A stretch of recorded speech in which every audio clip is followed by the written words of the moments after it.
இன்றே டவுன்லோட் செய்து உங்கள் ஃபேவரட் ஷோக்களை என்ஜாய் பண்ணுங்க. உன்னை முதலா பார்த்ததுல இருந்து இப்போ வரைக்கும் உன் மேல இருக்கிற காதல் அதிகமாயிட்டே தான் போகுது. ஆனா உனக்கு தான் என்ன பிடிக்கவே இல்லை. வர்ற கோவத்துக்கு உன் கண்ணத்தை புடிச்சு கடிச்சு வைக்கணும் போல இருக்கு. ஆனா என் செல்லத்துக்கு வலிக்குமேன்னு அமைதியா இருக்கேன்.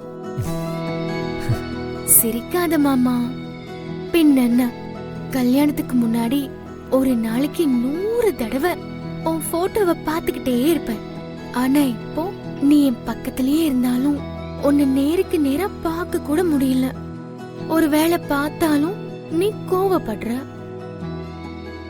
நீ தூங்கும் போது உன் முகத்தை எவ்வளவு நேரம் பார்த்துட்டு இருப்பேன் தெரியுமா? நிஜமாவா? ஆமா. என்னால நீ இப்போ தூங்கும் போதுதான் சைட் அடிக்கவே முடியுது. ரொம்ப கஷ்டமா இருக்கு. நான் எவ்வளவு ஆசையோட உன்னை கல்யாணம் பண்ண தெரியுமா? ஆனா எதுவுமே நடக்கல. அது என்ன ஆசை சொல்லு பாப்போம்.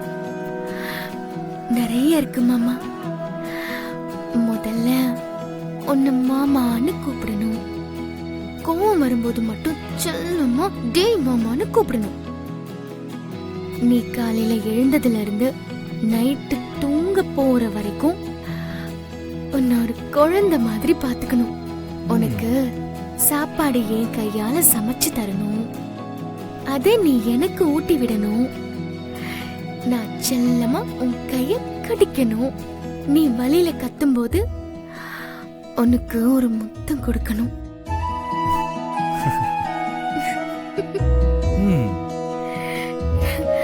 அப்படி சிரிக்காத மாமா, எனக்கு வெக்கமா இருக்கு. ஓகே ஓகே, நான் சிரிக்க மாட்டேன், நீ சொல்லு. அப்புறம் உன் கூட ஷாப்பிங் போகணும். எனக்கு பிடிச்சதெல்லாம் உரிமையா உன்கிட்ட வாங்கி கொடுக்க சொல்லணும். நம்ம 2 பேர் மட்டும் தனியா ரொம்ப தூரம் நடந்து போகணும். வீட்ல உன் மடியில படுத்து தூங்கணும். செல்லமா உன் கண்ணத்தை கட்டிக்கணும். அப்புறம் தூங்கி எழுந்திருக்கும் போது எனக்கு நீ முத்தம் கொடுக்கணும். எனக்கு நீ புடவை கட்டி விடணும். 2 பேரும் ஒன்னா கோவிலுக்கு போகணும். நம்ம 2 பேரையும் பார்த்து பெஸ்ட் ஜோடின்னு எல்லாரும் சொல்லணும். அப்புறம் நைட்டு நீ என் காலை அமுக்கி விடணும். நான் உன்னை கட்டி பிடிச்சு தூங்கணும். இதெல்லாம் இந்த காலத்துல சொன்னா கிரிஞ்சுன்னு சொல்லுவாங்க. ஆனா காதல் அதெல்லாம் இல்ல மாமா. இது வெறும் ஆசை மட்டும் இல்ல. உன் கூட நான் வாழணும்னு நினைச்ச வாழ்க்கை.